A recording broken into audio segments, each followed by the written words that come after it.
Un avertissement pour la mère léopard et ses petits. Un bruit résonna dans les buissons, et la savane entière changea instantanément de rythme.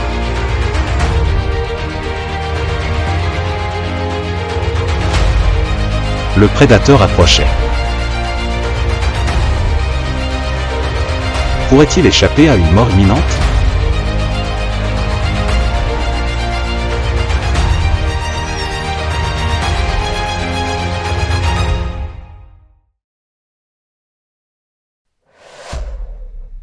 Une mère léopard protège ses petits. Un combat contre un redoutable prédateur.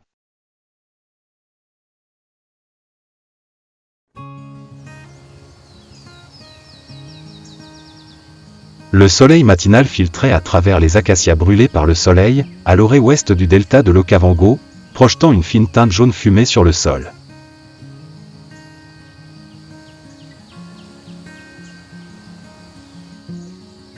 C'était une région semi-aride où la poussière rouge était si épaisse qu'une légère brise semblait recouvrir toute la savane d'une couche de cendres incandescentes.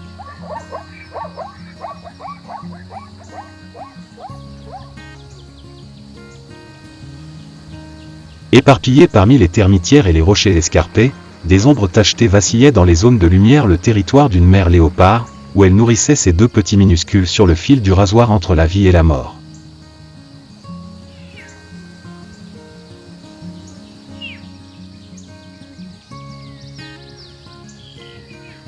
Les marulas dénudés étaient leur refuge ce matin-là.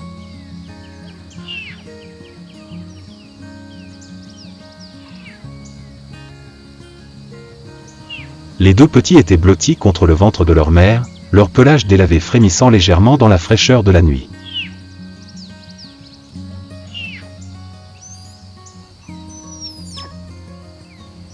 Pour les autres animaux, ce n'était qu'une terre aride et craquelée.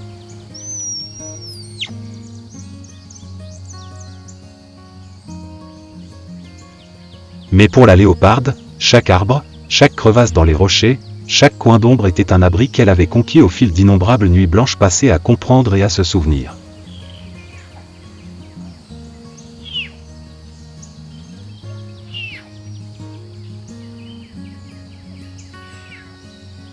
Elle ferma les yeux un instant, et le souvenir de la saison précédente lui revint comme une ombre sur l'herbe.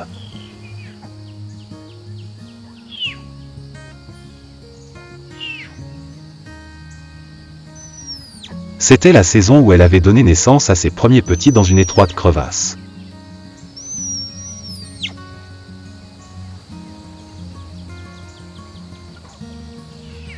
La pluie avait duré toute la nuit, l'eau froide lui transperçant le dos comme des aiguilles, et la léoparde avait dû rester immobile des heures durant, protégeant de son corps les deux minuscules créatures qui frissonnaient du vent à leur arrivée au monde.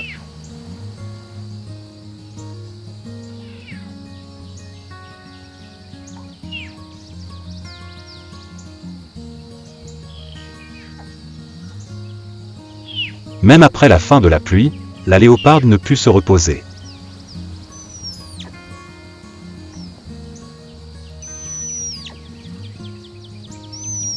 Elle dut quitter ses petits à l'aube, rampant dehors pour chasser alors que la poussière était encore humide.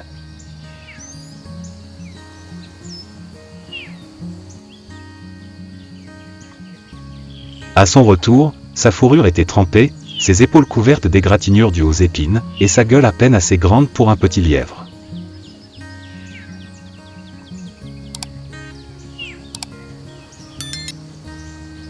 Les jours de disette, elle devait même faire semblant de jouer avec ses petits pour les distraire de leur faim.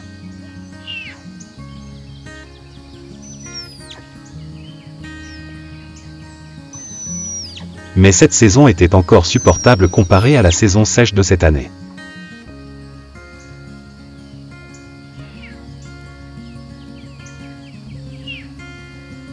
La terre n'avait pas encore craqué, le ruisseau n'était pas à sec, et les antilopes n'étaient pas parties.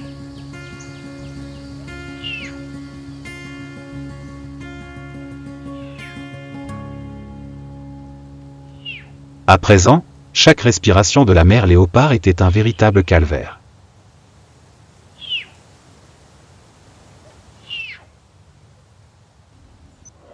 La mère léopard et ses petits se tenaient sous un arbre.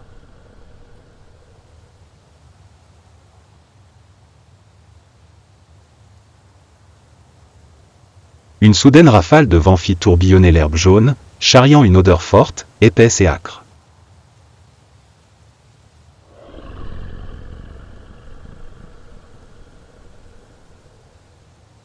La mère léopard se figea, les épaules raides comme la pierre, tandis que ses deux petits ne perçurent que vaguement le changement lorsqu'ils virent son dos se redresser brusquement.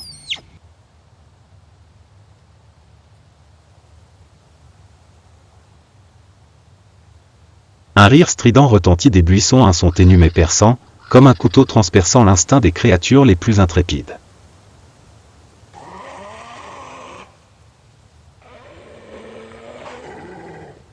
La hyène apparut. Elle surgit de derrière un rocher, sa fourrure grisâtre et sale hérissée, ses petits yeux jaunes plissés par la faim.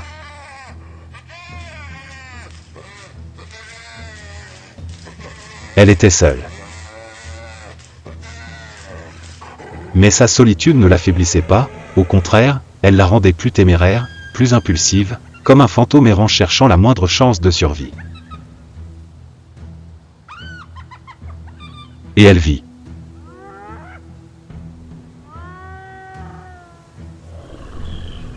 Deux petites silhouettes derrière les pattes de la mère léopard.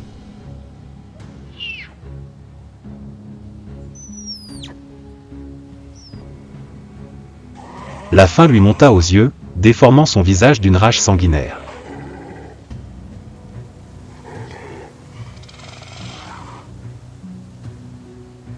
Le vent tourbillonnait dans l'herbe sèche, charriant une odeur épaisse et âcre, comme le souffle d'une créature qui venait de dévorer de la viande crue.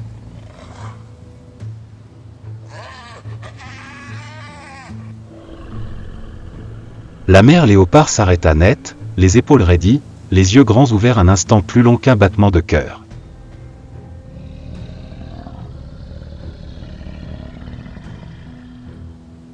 Ces deux petits ne comprenaient pas, voyant seulement leur mère les protéger soudainement de tout son corps.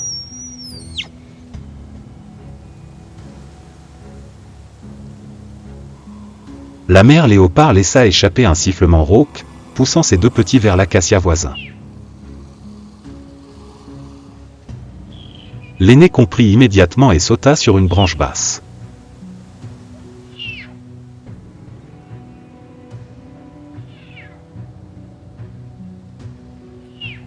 Le plus jeune était plus lent, ses pattes raclant l'écorce glissante, glissant le long du tronc, ses griffes s'agrippant au vide comme pour retenir une vie qui lui échappait.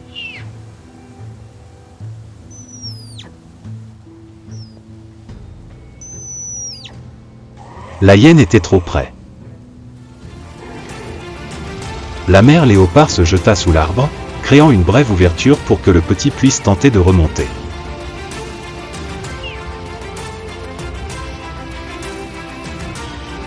Il se cabra, mais ses pattes glissèrent à nouveau.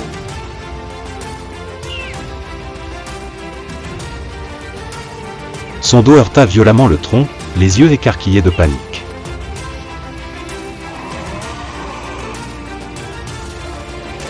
Encore une chute, encore un petit faux pas, et il atterrirait droit dans la gueule béante de la hyène.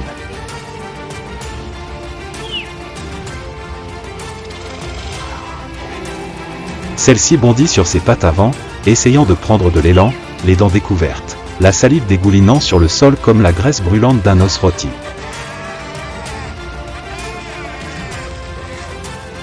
Le petit perdit l'équilibre. Il glissa de la branche. Ses pattes manquèrent le sol en plein vol. Un petit cri déchira la savane.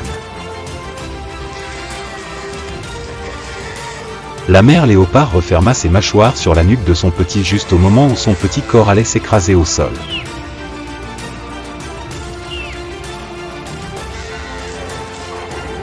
D'un coup sec, de la poussière de bois tomba sur le visage de la hyène.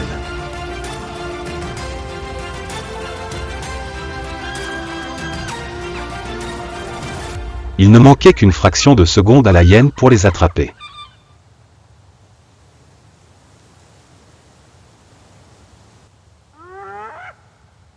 Mais cette fraction de seconde fut évanouie par le réflexe instinctif de la mère léopard.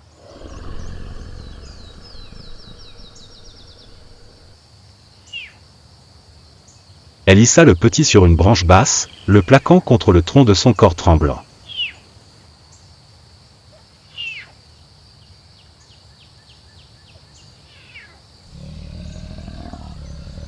L'aîné enroula aussitôt sa queue autour de son frère, tout son corps secoué comme une feuille au vent.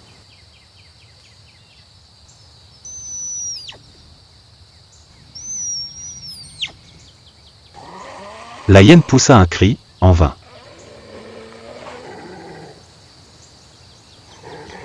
Elle sauta une fois.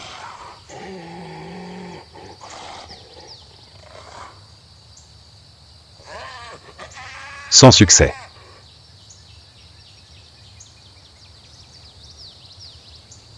Elle pencha la tête en arrière, ses yeux dorés étincelants de regret mêlés de colère. La hyène tourna autour du pied de l'arbre, levant la tête, la langue pendante, essayant de renifler le petit morceau de chair sur les branches basses qu'elle venait de manquer. Elle resta là longtemps. Attendant.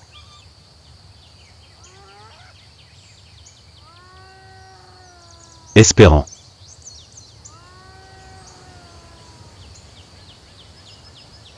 Finalement, la hyène s'en alla.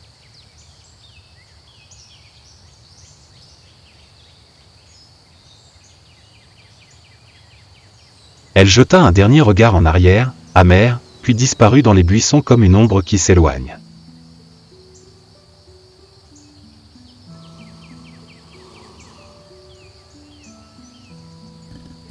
Sur la branche basse, la mère léopard tremblait encore légèrement.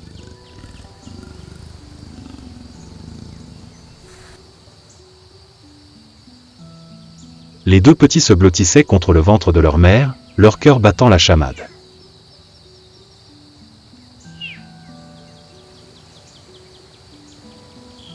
Ils étaient sains et saufs.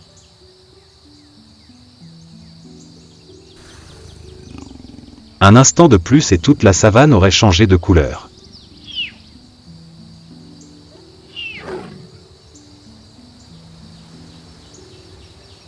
Ce n'est que lorsque l'ombre de la hyène eut complètement disparu dans les buissons que la léoparde osa se détendre.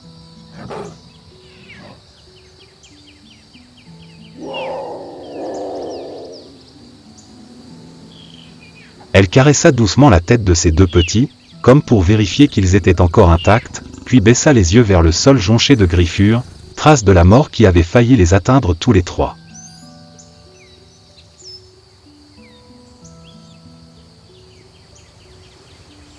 L'air était encore imprégné de l'odeur de la hyène, mêlée à la poussière rouge comme une fumée persistante.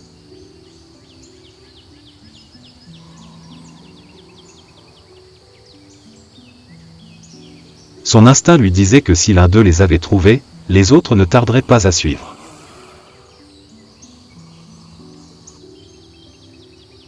C'était un signal donné aux chasseurs de toute la région. Elle ne pouvait pas rester une seconde de plus.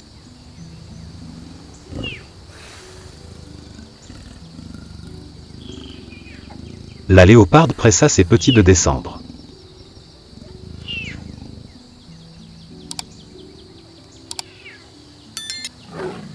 L'aîné atterrit sans encombre, mais le cadet tremblait tellement que ses pattes fléchirent légèrement au contact du sol.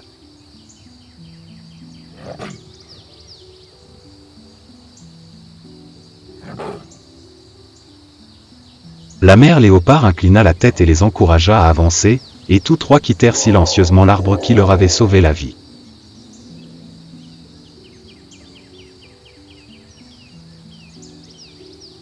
Mais lorsqu'ils furent suffisamment loin du tronc protecteur, et que les cris de la hyène ne furent plus portés par le vent, la tension chez les deux petits se détendit un peu.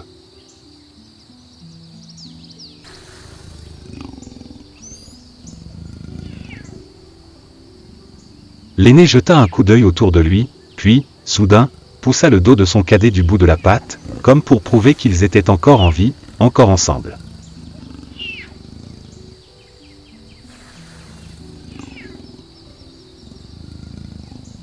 Le cadet sursauta, puis bondit d'un mouvement rapide et s'accrocha à la queue de son frère.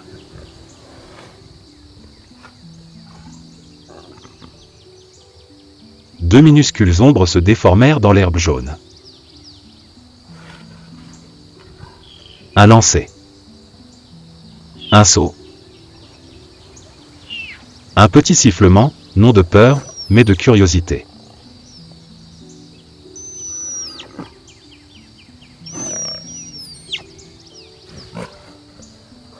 Ils roulèrent doucement l'un contre l'autre, soulevant une fine couche de poussière rouge sous leurs pattes, puis rebondirent, courant autour du ventre de leur mère comme si ce moment de vie ou de mort n'avait été qu'un rêve déformé, figé au sol.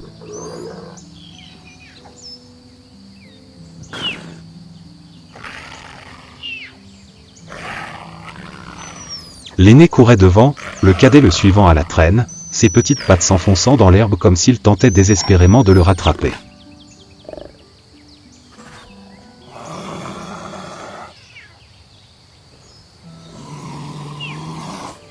La mère léopard se retourna.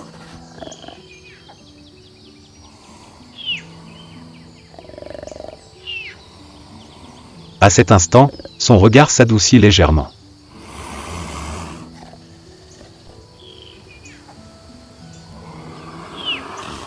Dans ce monde impitoyable, la vie ne tient parfois ni à la nourriture ni à l'eau, mais à ces fugaces instants d'innocence, ces instants avant que la saison sèche ne les emporte.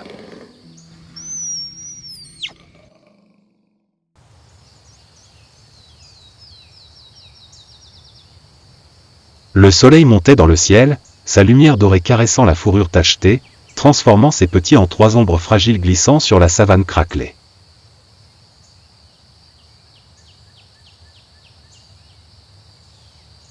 Le vent tourna, emportant la chaleur et la faim lancinante qui tenaillaient l'estomac de la mer.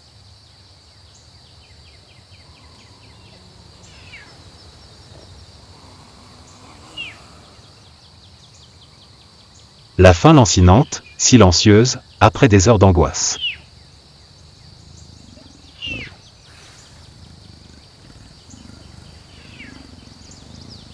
Les deux petits commencèrent à ralentir.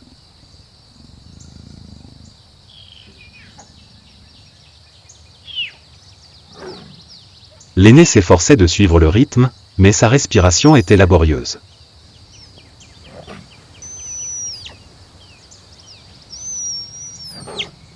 Le cadet jetait sans cesse des coups d'œil en arrière, comme s'il craignait de voir l'ombre d'une hyène surgir à nouveau du sol.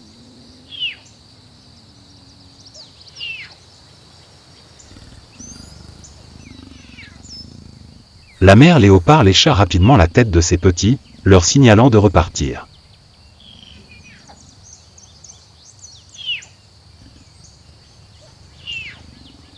Elle savait que ce n'est qu'en s'éloignant le plus possible de cette zone qu'il pourrait trouver une cachette plus sûre sous un arbre.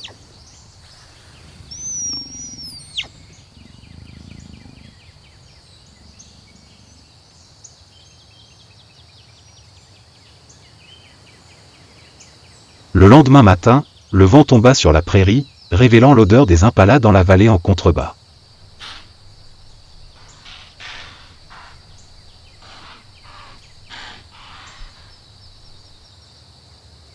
La mère léopard lécha doucement la tête de ses petits, leur signalant de rester immobiles dans le fourré sous le marula.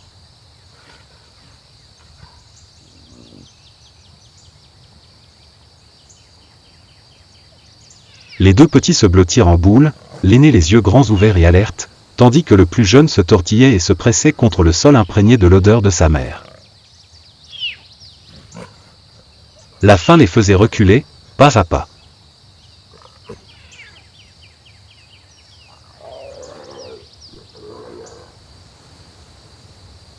Sans nourriture, toute la meute dépérirait dans les jours à venir.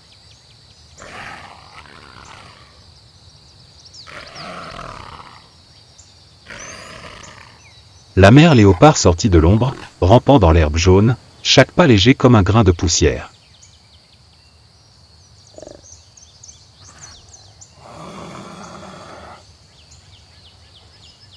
Elle était épuisée par le combat précédent, mais elle devait continuer.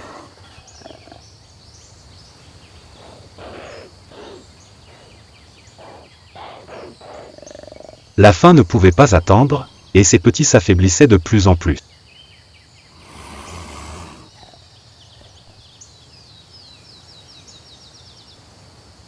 L'herbe lui frôlait le dos, le vent soufflait dans sa fourrure, et chaque battement de son cœur se mêlait au craquement de la terre sèche sous ses pattes.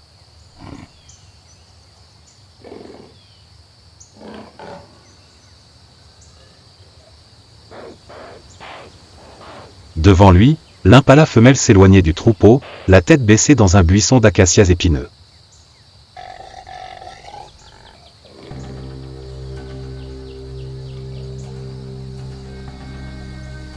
La mère léopard baissa le corps, ses pattes avant repliées comme des ressorts, prêtes à bondir.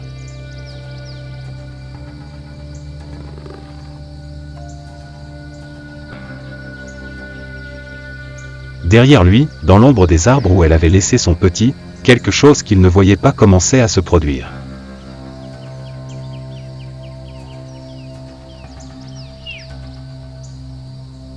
Le petit, toujours plus curieux que son frère, leva la tête.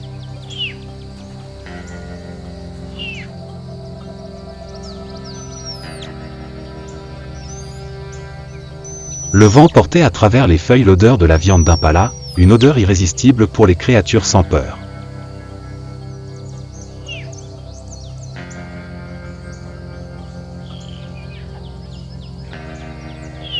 Il entendit les pas de sa mère bruisser dans l'herbe et, instinctivement, son petit corps encore fragile se redressa.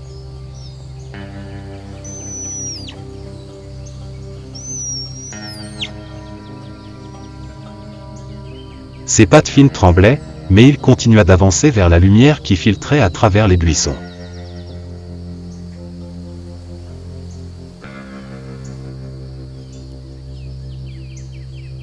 L'aîné laissa échapper un petit cri, essayant de retenir son frère.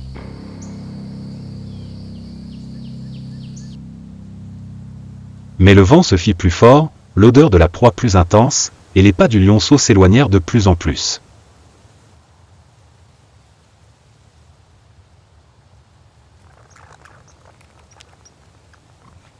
À cet instant, le sol, au-delà des buissons, trembla légèrement.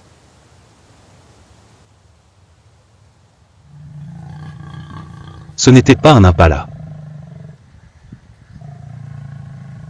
ni une antilope.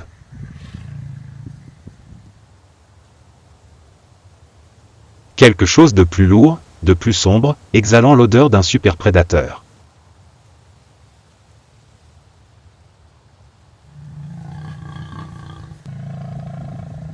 Une lionne, se déplaçant lourdement à travers l'ombre des acacias, les épaules larges comme des rochers vivants. Elle suivait la piste de viande fraîche laissée par l'impala et avait par inadvertance découvert l'odeur d'un lionceau.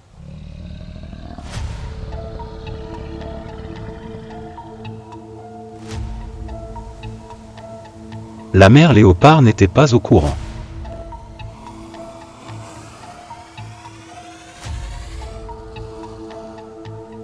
Elle se concentrait pour contracter ses muscles et bondir sur sa proie.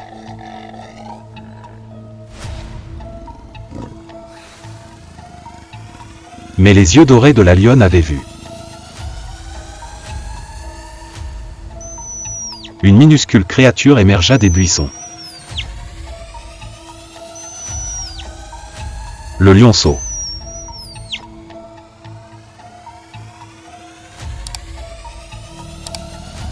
Le craquement du sol sous les pattes de la lionne résonna comme un coup de marteau, annonçant la fureur du prédateur suprême.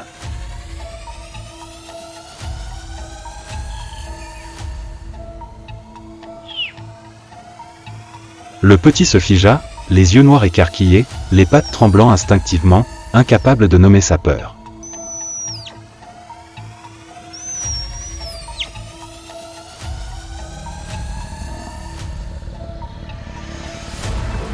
La lionne bondit.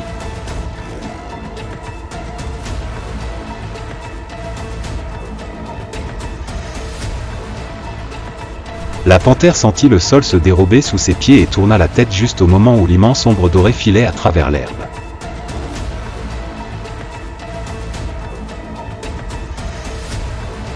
L'herbe se souleva en un nuage de poussière, qui explosait à chaque pas. Mais la distance était trop grande. Trop loin. Le petit fut enveloppé par l'ombre de la lionne. Une morsure. Un bond. Et le destin fut scellé en un instant.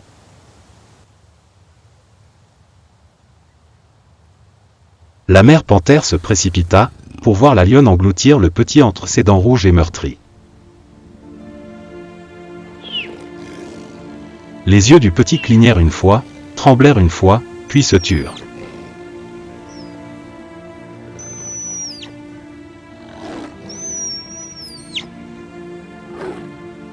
La mère panthère resta là, la poitrine haletante, les pattes tremblant tellement qu'elle ne sentait plus le sol sous ses sabots.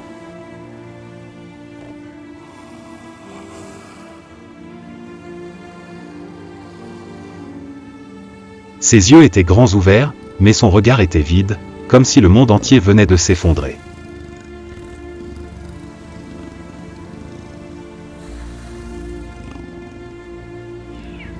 Le lionceau aîné accourut vers elle, enfouissant son visage dans ses pattes, tout son corps tremblant.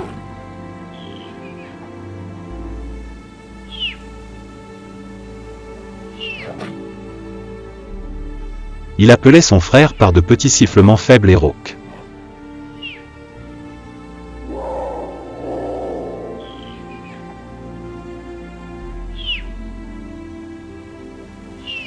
La mère léopard baissa la tête et effleura le front de son petit encore vivant d'un geste tremblant.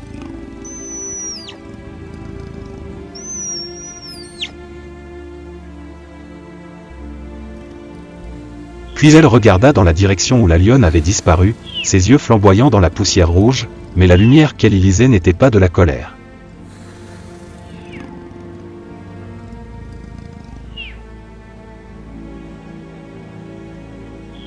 Mais une douleur silencieuse.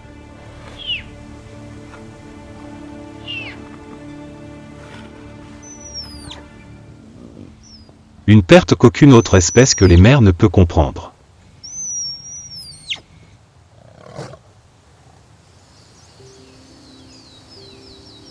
Dans la pénombre du crépuscule, parmi les acacias desséchés, les deux silhouettes tachetées restantes se blottissaient l'une contre l'autre dans le fourré, minuscules comme un secret fragile délibérément oublié par la steppe.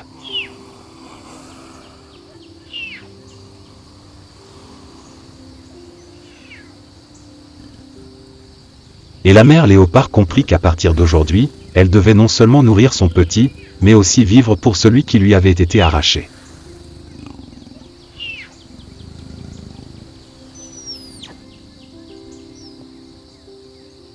Alors que la nuit tombait sur l'Okavango, la mère léopard se blottit contre son petit survivant, son souffle ténu se fondant presque dans la poussière rouge.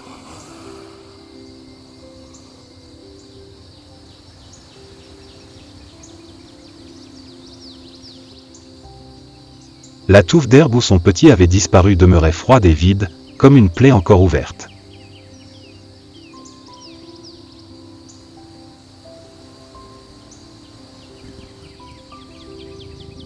Mais demain matin, elle devrait se lever, chasser, protéger le dernier être vivant qui lui restait.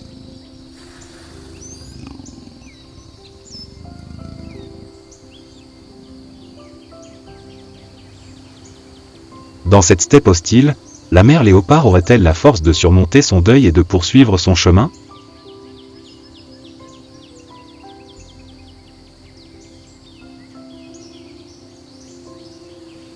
Et que leur réservait la saison sèche ?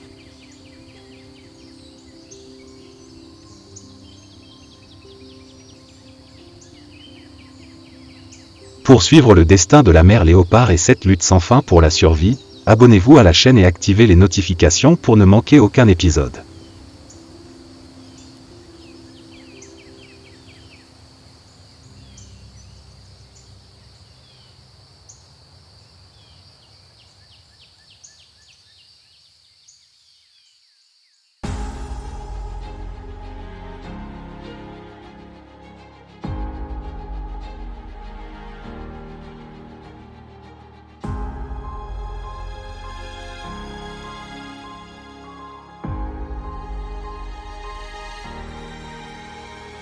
La vie continue.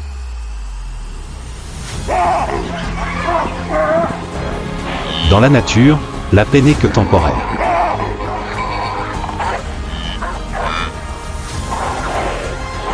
L'ennemi le plus dangereux n'est pas dehors.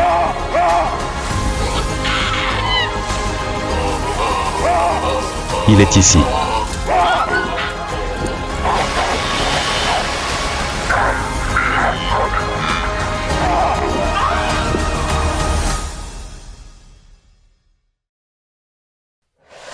Kenya. La bataille pour le trône des Babouins.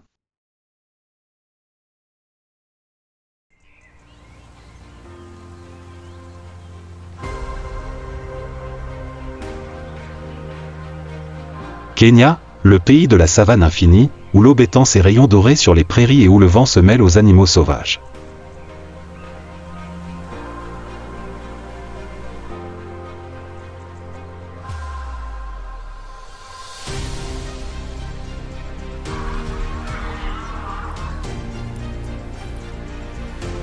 Mais même lorsque le paysage paisible s'étend, sous les arbres ou derrière les buissons, le danger guette toujours.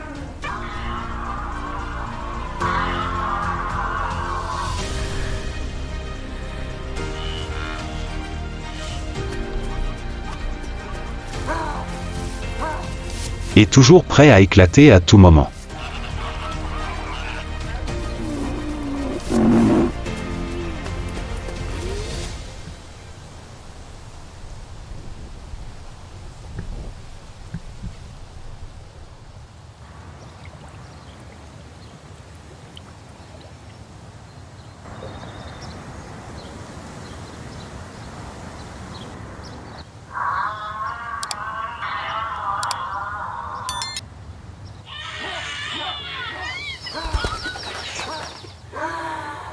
Les Babouins.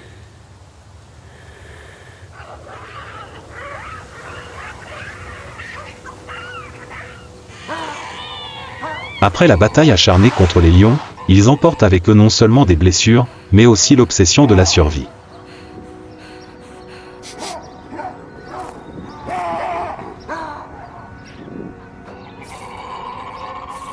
Ils se rassemblent souvent en troupeaux de quelques dizaines à plus d'une centaine d'individus, avec un ordre hiérarchique clair et des alliances secrètes entre mâles pour maintenir le pouvoir.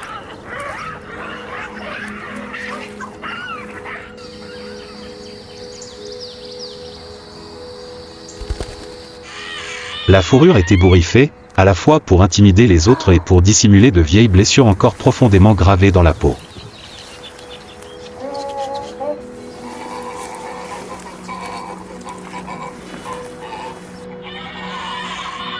La démarche voûtée, les bras puissants, le long museau aux crocs acérés comme des couteaux.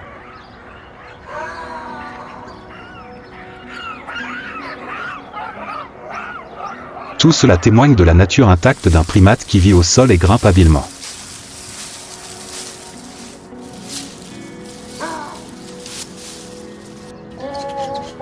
Ils doivent continuer à se déplacer, à chercher de la nourriture, car ici, s'arrêter signifie perdre la vie.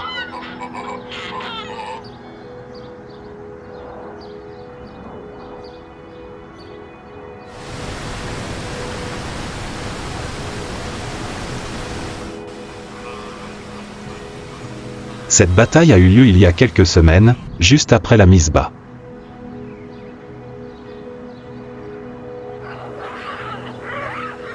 Les petits sont encore fermement accrochés au ventre ou au dos de leur mère, leur fourrure douce et soyeuse, leurs yeux noirs et ronds grands ouverts, découvrant le monde pour la première fois.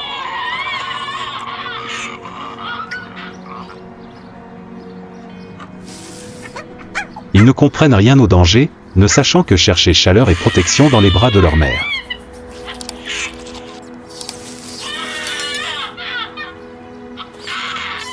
Chaque pas de la mère est le voyage de survie de l'enfant.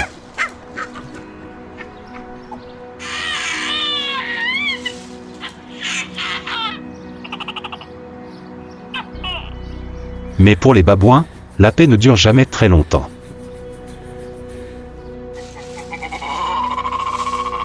Une fois les blessures cicatrisées, la saison des odeurs et des cris instinctifs est de retour.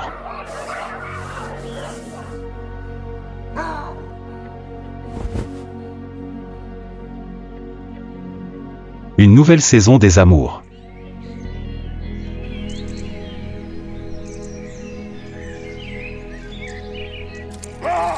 Dans le monde des babouins, la saison des amours n'est pas seulement une histoire d'affection, mais une rude épreuve de pouvoir.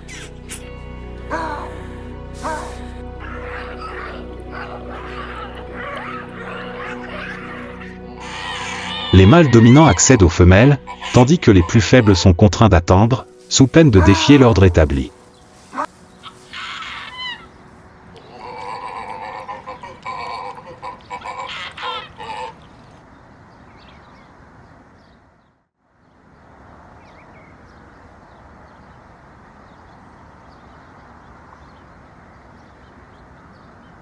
Au milieu de la clairière, le plus grand mâle, blessé de longue date, croise le regard.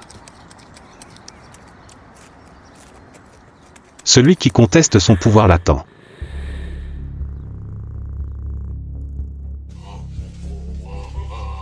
Les poils de ses épaules et de son cou se hérissent, masquant les vieilles cicatrices. Ses crocs blancs scintillent dans la lumière matinale. Son regard froid observe. Il n'est pas pressé, comme s'il attendait que son adversaire révèle toute son agressivité. L'air s'épaissit, le chaos du groupe résonnant de cris et d'appels. Soudain, le conflit éclate.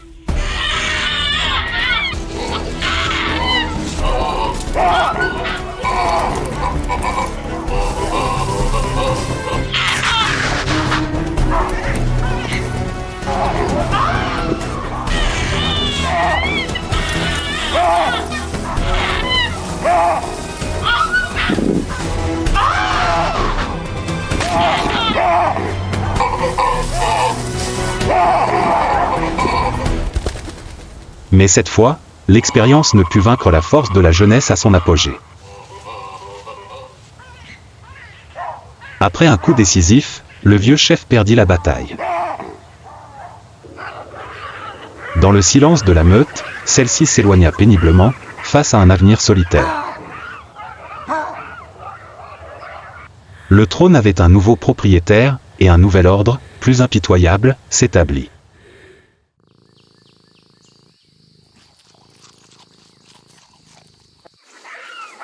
La prise du trône ne signifiait pas la paix. Elle allait entraîner un danger silencieux pour les enfants et leur progéniture. Pour l'instant, les petits étaient encore en sécurité dans les bras de leur mère. Chez les babouins, le pouvoir de protection ne réside pas seulement dans les morsures et les gifles, mais aussi dans une vigilance constante. C'est ce qui a permis à leur espèce de survivre, malgré les fluctuations de pouvoir qui les guettent toujours.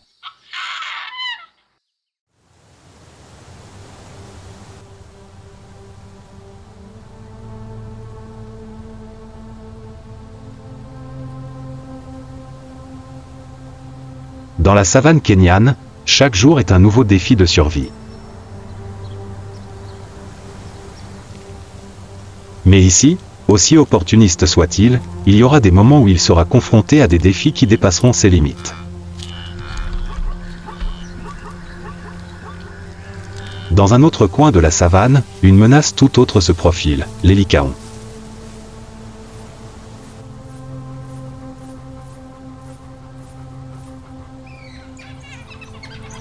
Spectaculaires, avec leur fourrure inégale, leurs grandes oreilles rondes et leur endurance sans limite. Leurs longues pattes fines et leurs chevilles hautes caractéristiques leur permettent de maintenir une vitesse de plus de 60 km/h sur de longues distances.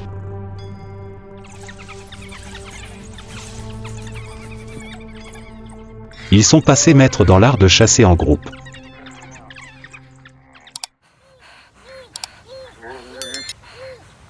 Ils se coordonnent presque parfaitement, dépoussant leur proie, forçant leur direction, puis, tour à tour, usant leurs adversaires jusqu'à ce qu'ils s'effondrent.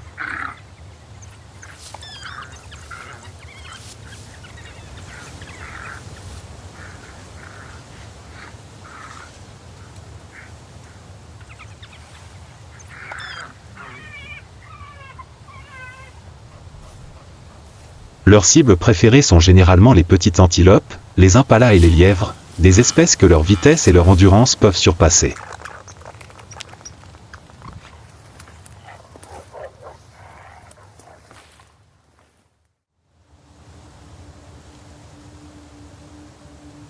Aujourd'hui, leur cible n'était pas une antilope.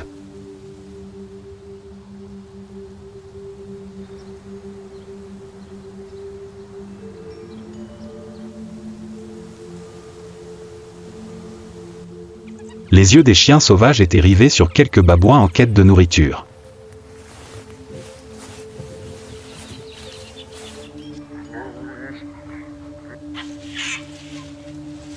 Il s'agissait du roi déchu et de ses derniers fidèles.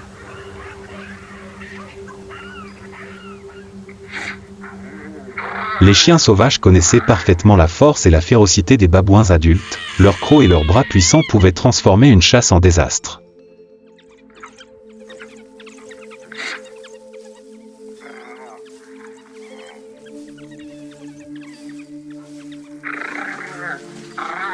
Les chiens sauvages gardaient leur distance, l'encerclement se resserrant progressivement.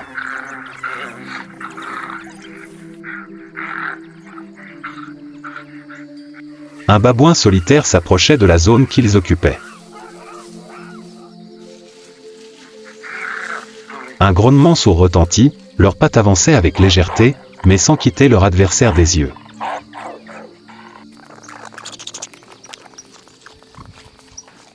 Chaque mouvement des chiens était calculé pour ne laisser aucune chance aux babouins de s'échapper.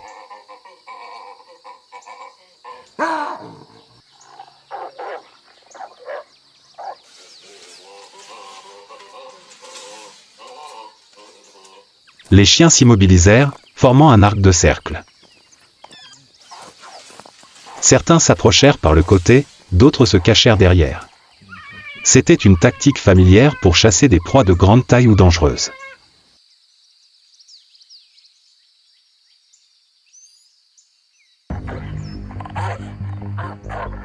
L'air était tendu à chaque respiration.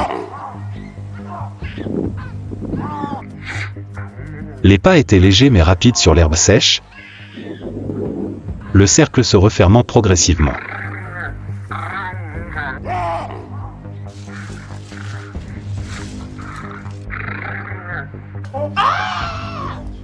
Soudain, le babouin chargea.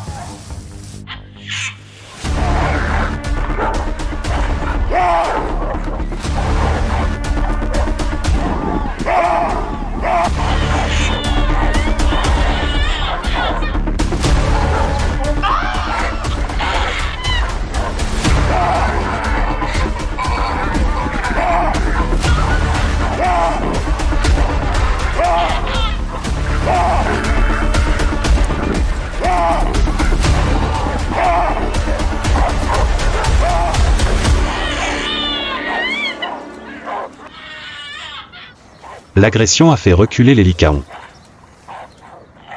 Ils se sont dispersés. Ce repli n'était pas une défaite, mais une décision tactique. Chez les lycaons, l'unité est primordiale.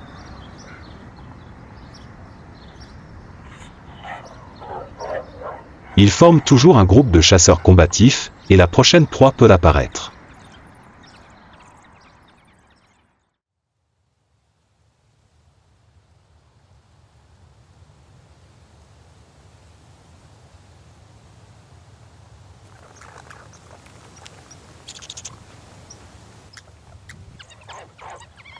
Chez les lycaons, la force ne réside pas seulement dans les griffes, mais aussi dans l'unité.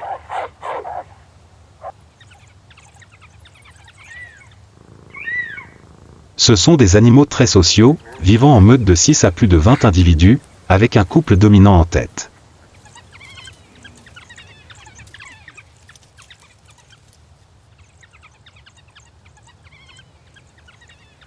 Seul ce couple a le droit de se reproduire, tandis que les autres membres assurent la protection et l'éducation des petits.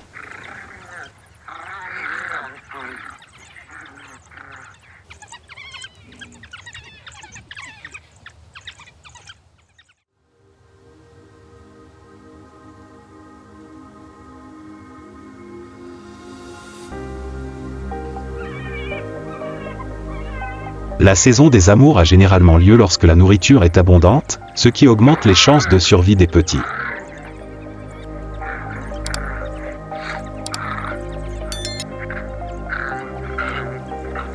Le mâle et la femelle dominant tissent des liens étroits, se séparant souvent de la meute pendant plusieurs jours pour s'accoupler à plusieurs reprises, renforçant ainsi leurs liens et augmentant les chances de conception.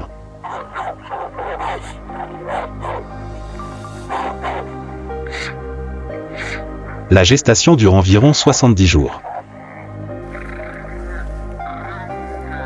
La chienne trouve un endroit isolé, loin des prédateurs.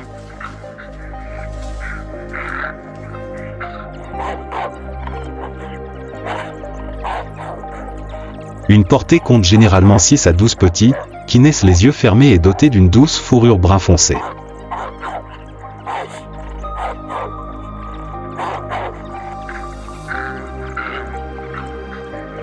Pendant les premières semaines, la chienne quitte rarement la tanière.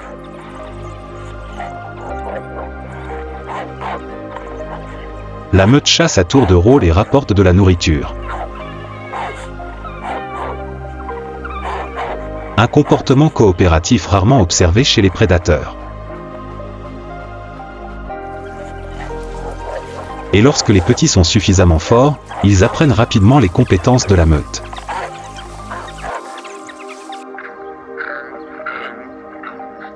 Leur vie tourne autour de la chasse, où vitesse, endurance et stratégie ne font qu'un.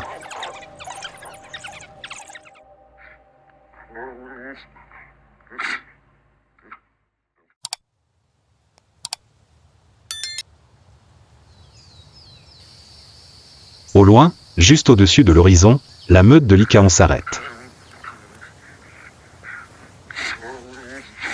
Leurs oreilles sont dressées à l'unisson, leurs yeux suivant les points bruns et blancs qui se déplacent dans la savane.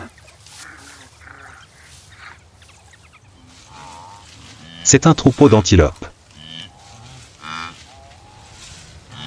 L'espèce la plus petite mais la plus agile d'Afrique de l'Est. Elle mesure moins de 90 cm, un corps mince, un ventre blanc, un dos jaune-brun et une ligne noire droite sur les flancs.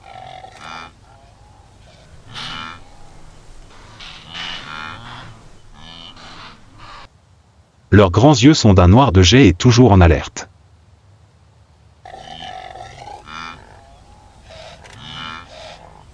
Elles se rassemblent souvent en grandes meutes, parfois par centaines, pour détecter facilement les prédateurs et donner le vertige à leurs adversaires, qui ne savent plus où viser. Aux yeux des chiens sauvages, dans cette foule, un seul chien séparé de la meute suffit à créer une opportunité. Et les opportunités ne sont jamais gâchées. Une cible a été révélée. Une petite proie est en décalage, à la traîne.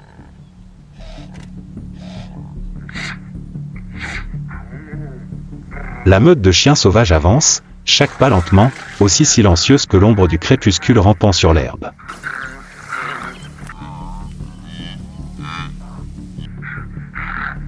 Ils gardent une distance suffisante, ni trop près pour éveiller la méfiance de la proie, ni trop loin pour laisser passer l'opportunité.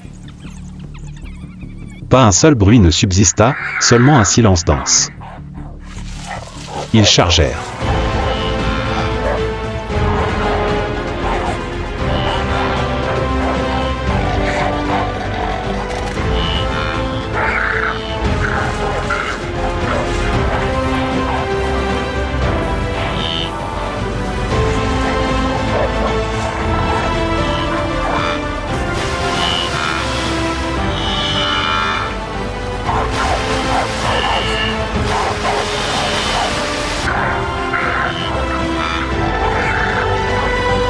L'antilope était agile, mais avec un troupeau agressif aux tactiques de chasse sophistiquées.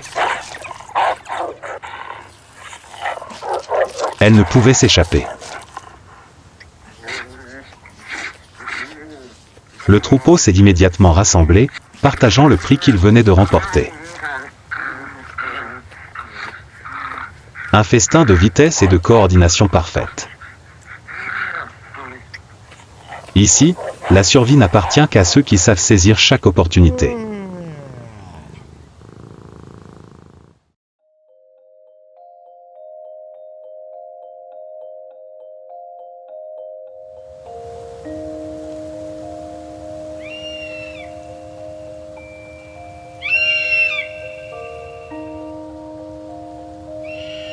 Mais au Kenya, il y aura toujours un autre chasseur, caché, observant et attendant le bon moment pour frapper.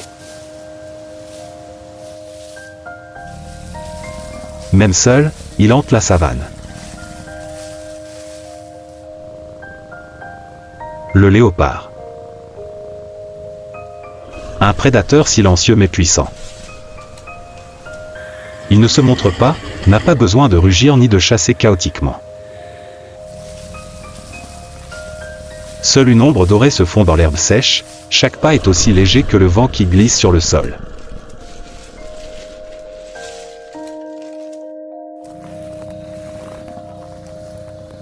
Sa fourrure dorée est parsemée de taches noires rondes, ce qui l'aide à disparaître dans la lumière de l'après-midi, faisant que sa proie ne le remarque que lorsqu'il est trop tard.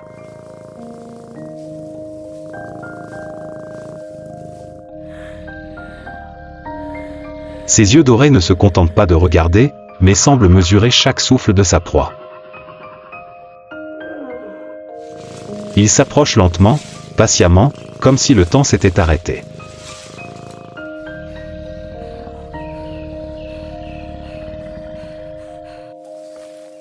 Les léopards peuvent aussi grimper facilement aux arbres, transportant des proies 2 fois plus lourdes que leur corps pour éviter d'être dévalisés.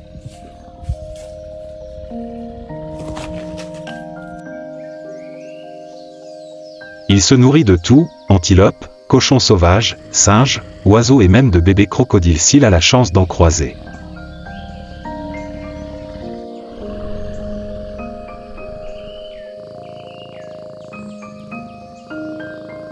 Il n'a pas besoin de compagnons.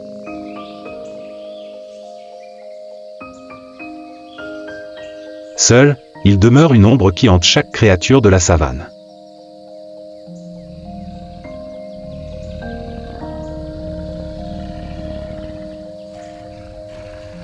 Pendant la saison de reproduction, les léopards mâles se rendent sur le territoire de la femelle, suivant l'odeur pour trouver un partenaire.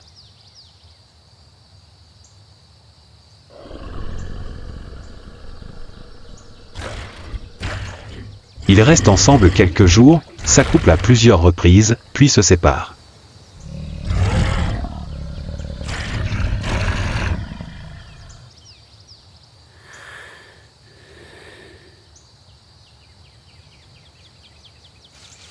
Les femelles élèvent seules leurs petits, de la naissance jusqu'à ce qu'ils soient suffisamment forts pour participer au jeu de la survie.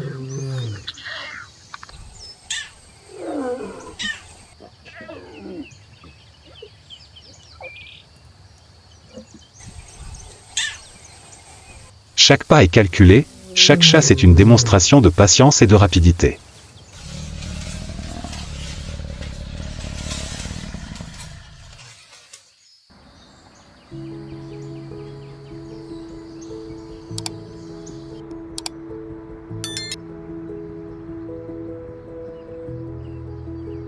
Dans la savane kenyane, la vie et la mort vont toujours de pair. Les babouins comptent sur leur nombre et leur vigilance pour repousser leurs ennemis, qu'il s'agisse de lions ou de rivaux pour le pouvoir au sein du groupe.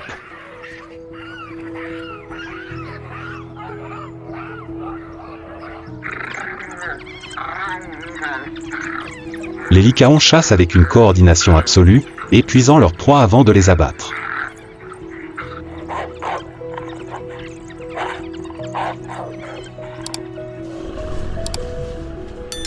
Les léopards dominent grâce à une combinaison parfaite de force, d'agilité et de maîtrise de la furtivité.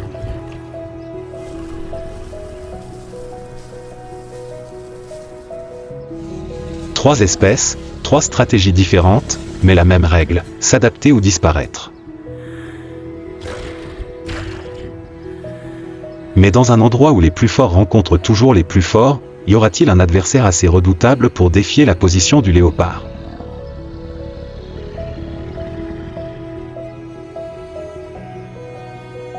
Ce jeu de survie dans la savane est sans fin.